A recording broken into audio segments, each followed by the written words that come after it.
My dear recruitment consultants, let me ask you a question. Do you ever feel uncertain and insecure when you start a new month? Because you are struggling to get consistent and predictable results. And it is even more frustrating because you are working so hard. If that is the case, let me tell you two things. Number one, it is my belief that most of the failure in this business is not related to individual capabilities. It is not about the one with the highest activity or working the longest hours. And number two, recruitment is not a numbers game. Recruitment is not about cold calling or cold emailing as many people as you can until you finally pull a job and then you do it all over again. It is because you learn the job that way that you are struggling to get consistent and predictable results. And consistency and predictability is the only way to become a successful recruitment consultant. And as a consequence, you need two things to become successful in this job. The first is the right support, and the second one is a good strategy. And that's the topic of the video. I'm going to share with you my secret recipe on how to become a successful recruitment consultant. Number one, the candidate has to be in the center of your strategy. If you have to be good at anything in recruitment, be good on the candidate side. Without any hesitation, the candidate is king. And I know, when you are starting, you are very excited, you want to prove yourself, you want to get your first client. But it would be your biggest mistake to rush that part. Why? Because as I always say, the candidate is where everything starts, with the market mapping and the sourcing, and where everything ends with the closing and the contract signature. Moreover, in a candidate-driven market, first of all, delivery is everything, delivery is key. And second of all, you can't rely on reactivity. You have to proactively build a candidate pipeline, otherwise you will pull a job and you won't be able to deliver. And there are so many similarities between the client and the candidate side that, trust me, it will only make you a better sales anyway. Number two, don't focus on the outcome but what it takes to get there. In other words, trust the process. Another big mistake is the deal obsession. Making that first deal should be the least of your concern. You should rather focus on your inputs level, on the best practices, and on the processes. Because if you are chasing that deal, you will quickly start panicking and you will think short term. And this is not what you want. You want to perform in the long term and you want to perform consistently. And to do that, you need to build solid foundations. You need to understand the job. You need to understand the strategy. And if you play the numbers game, and even if you get quick results, in the long term, it won't pay off. In the long term, you won't be consistent and you won't be successful because you have to understand how to get there. Also, trusting the process will help you to manage the stress and the pressure in an unpredictable job, because if anything goes wrong, you will have one single question to ask yourself. Did I do everything that I could possibly do? Did I follow the process? If the answer is yes, then okay, don't torture yourself and move on. But if the answer is no, then learn from it and follow the process next time. Number three, ABC, always be closing. But what is the closing about? In my definition, closing is about three things.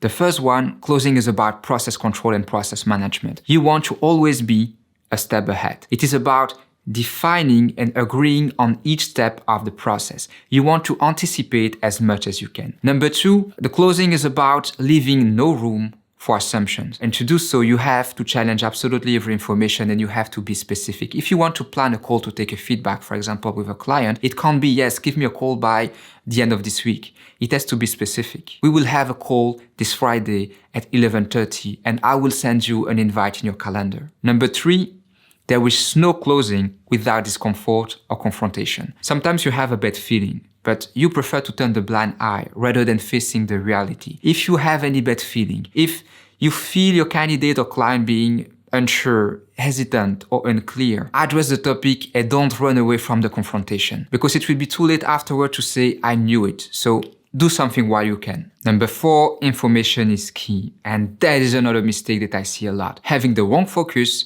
and having the wrong goals. You don't call a prospect to know if he has any open job and if he wants to work with you. And this is something that happens a lot because of the deal obsession, because you think short term. While you should rather consider yourself as an investigator. When you are calling a prospect, it is to understand the situation. It is to gather as much as information as you can, so you can bring value and be more impactful in the future. And the next time that you will contact him, because you will be more impactful and because you will bring more value, this is how you manage to open accounts. That is a smart strategy. And of course, it can happen that The client is fine working with you as of the first call, and that is great. But if that is your goal before each call, your job will be at 90% frustration, because this is clearly the exception and not the rule. And this is why you should rather have little projects that motivate you and realistic goals. For example, mapping a department, booking a meeting, getting a name, etc. so you can enjoy your little wins and you can progress step by step. Because the most valuable thing that you can get from any conversation is information. What is the team size? What is the last time they recruited someone? What is the most difficult job they had to fill in? Who is the decision maker, etc. And before going any further, can we all agree on something?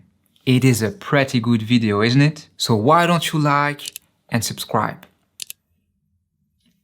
Number 5, one action, multiple benefits. And if you don't know yet about that one, trust me, you will figure it out very quickly, because in this job, you need to maximize absolutely everything you do. When you do something, you need to have multiple goals. As mentioned just before, you don't contact a prospect only to know if he wants to work with you. And you don't contact a candidate only in the context of a specific opportunity. You need to see the global picture. Number 6, learn how to organize your day. What you have to do should be clear even before starting your day. This is why you should prepare your day plan the day before.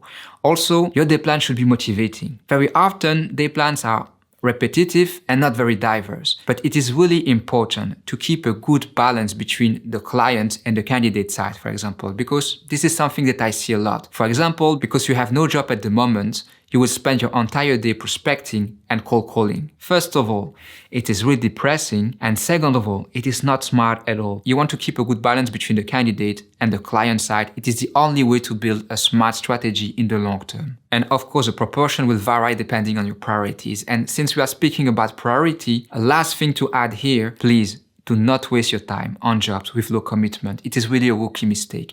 If you feel that you will have to chase that client, leave the job and use that energy to keep building your market. And number 7, and it is actually what you are doing now, keep learning. Learn from absolutely everything, from your peers, from the top performers of your office, from your mistakes, from your achievements, from the internal resources, from online resources. Stay open-minded, keep learning and question your beliefs always. So if you want to become a successful recruitment consultant, trust me, implement and follow those 7 rules and have a strong work ethic. Very soon I will be posting a video where I will detail a typical day plan of a recruitment consultant, so make sure to subscribe so you don't miss it. And if you are new to recruitment, I really recommend you to watch next my video on what it's like being a recruitment consultant.